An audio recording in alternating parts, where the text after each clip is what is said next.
All guests on ZASLOW Show 2.0 brought to us by the official beer of the program, Johnny Cuba. I mean, how else are you going to enjoy the U.S. men's national team tonight? Go pick up a six-pack of Johnny Cuba, your local Sedanos, Presidente, Winn-Dixie, Fresco y Mas, European roots with that Caribbean soul, a refreshing German lager in a can. Make sure you always drink responsibly, and don't forget Johnny Cuba's mantra, stay tranquilo. We're very calm now after what was a very stormy and rainy day yesterday in Fort Lauderdale Beach. And joining us now, BALLY Sports Florida, Dan LeBatard Show. Jeremy Taché is here with us. He was in his poncho. It was pouring. He was braving the weather. All right, I loved the parade so much. I want you to set the scene for me. How early did you have to get there?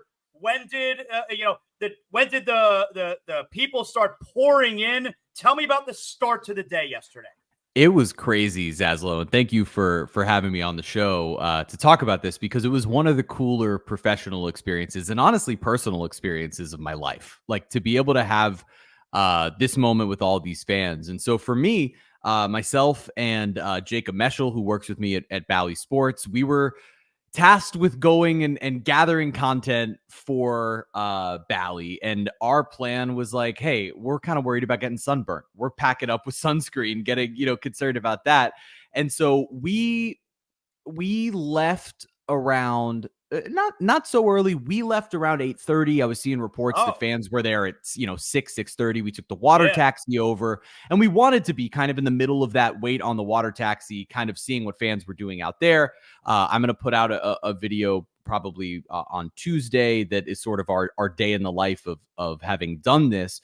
But as we were headed over, I recorded a video, all excited, fans are pumped, and it was not 3 minutes later that the skies opened up, and all of a sudden I went from like excited to be out there in my, cool linen shirt to grabbing a poncho as soon as I could, soaked already, and running into what I hoped would be, a 15-20 minute long rainstorm. That's how South Florida normally works. Nope.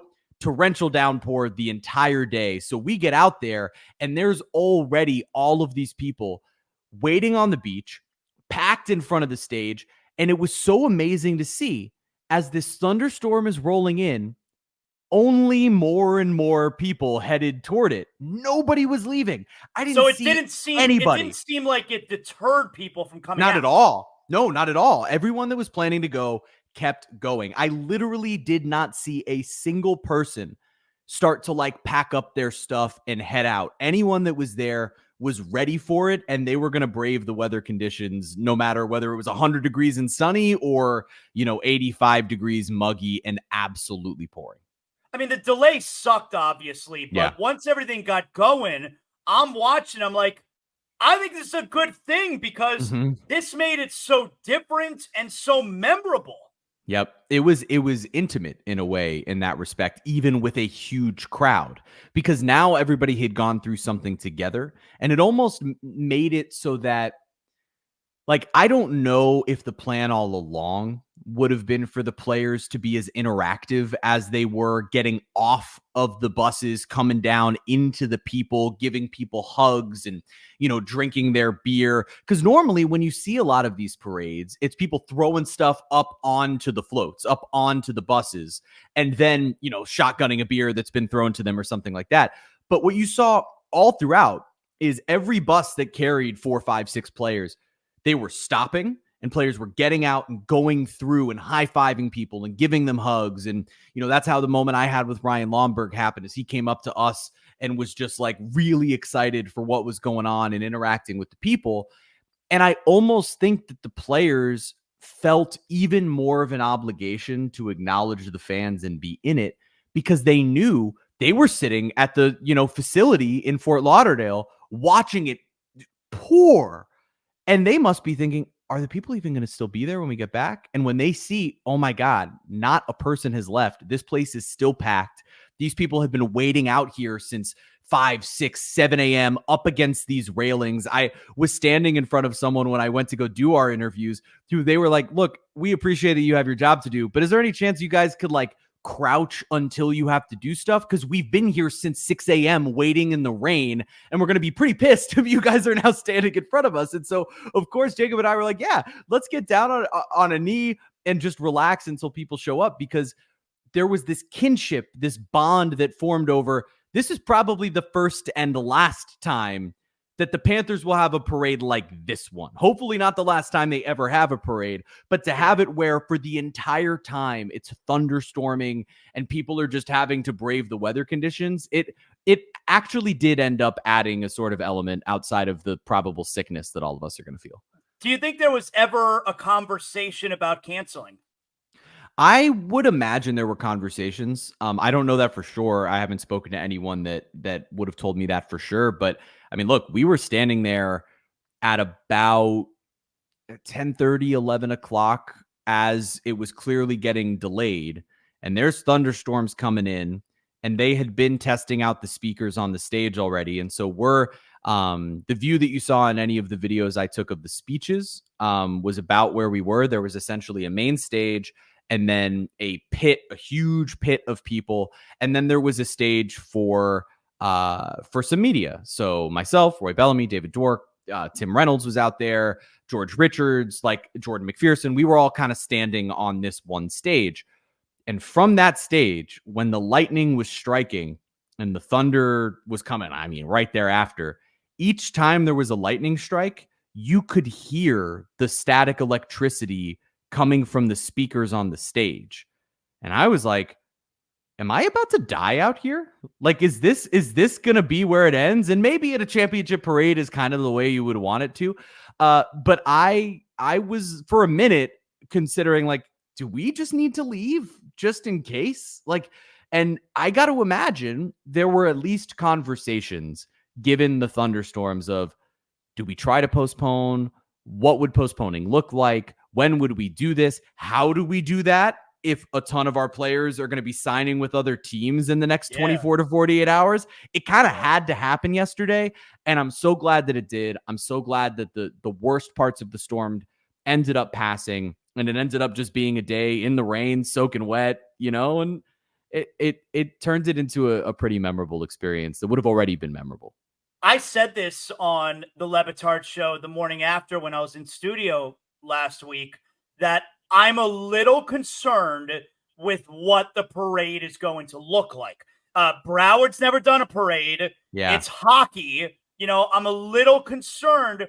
Everybody wants to bust on South Florida, Miami fans for any reason possible. They're going to love to pounce on the idea of a parade that maybe doesn't have a lot of people. So I was a little bit worried about that. And then when the next few days came and went, and you saw how the players were all over the city and they're taking the cup everywhere, I really feel like the 4 or 5 days after they won, I think if you didn't love them already, I really think that there was a portion of the fan base that was just falling in love with the team, that it was such an unpretentious celebration leading up to yesterday. No security guards when they're out and about, no velvet ropes, no bottle service. It was just, hey, we're here, and we're not getting on a plane and going celebrating somewhere else because it's about our team having a good time together. No, it's about all of us having a good time together. And I think there were people who watched the last few days like, I got to get to that parade. And as a result, this team is golden now here. They're forever going to have the support. I have chills based off how you just described that, actually, because it's so I'm a great orator. Yeah, you are. Zaslow's a writer. The reality of what happened over the last week, I think, was something very special. You don't get often to witness the beginning of something and know that you're witnessing it, right? And I think Broward County is going to be a hockey town. That doesn't mean that they won't also support the Miami Dolphins, the Miami Marlins, particularly the Miami Heat. But Broward County and Fort Lauderdale in particular has now embraced this team in a way that is so unique, right? Because these guys are still going to be able to, once this whole run of celebrating with the cup is over, they're still going to be able to go out to dinner on Las Olas and probably only get bothered by a person or two. They'll still be able to, live relatively anonymously, except for when they want to be noticed. But the way that they, spent the following morning after the cup at the Elbow Room, like a local Fort Lauderdale party spot on the beach that has been there for decades and truly is for locals outside of when, the Buffalo Bills fans come down here a couple times. It is so crazy to think that, Matthew Tkachuk is just running around with fans over across A1A over to the beach to take a dip into the ocean. And I do think that, like, knowing that the parade was yesterday after they won it, knowing how much all of these guys, Lomberg, and some of the other guys who have now left, right, included, like, love living near Las Olas, going out on Las Olas to all the different restaurants and bars, being by the beach. These guys, like, to a man, every time I speak to any of them, I'm lucky enough to every year right before the season starts have podcasts with like 15 or 16 of the guys on the team. And I talk to them, and always they're emphasizing how much they love living in Fort Lauderdale in particular. And so I think they all sort of looked at it as like, hey, this is our last week. Not just like, hey, this was our last time playing a game as this unit, but we won it. And now we've got one more week that we can all spend together in this place that we've loved going out for dinner and hanging out and just genuinely living in this city. It's just that now the people knew who they were and they were partying with the people. And you're right. I think to have 3 or 4 days of those viral moments on social media of diving into the ocean and embracing Broward County and Fort Lauderdale motivated the common fan, the average fan, to go out there and party with them, or even people who hadn't been fans of hockey, who knew they won and were like, yeah, let's go party. And you know what? That's okay. It's okay if not every single person there could name the Stanley Cup champion from 1972. That's the point. You're building something right now, and this is hopefully the beginning of a very long run of success on the ice, but what certainly should be a long run of success of building a true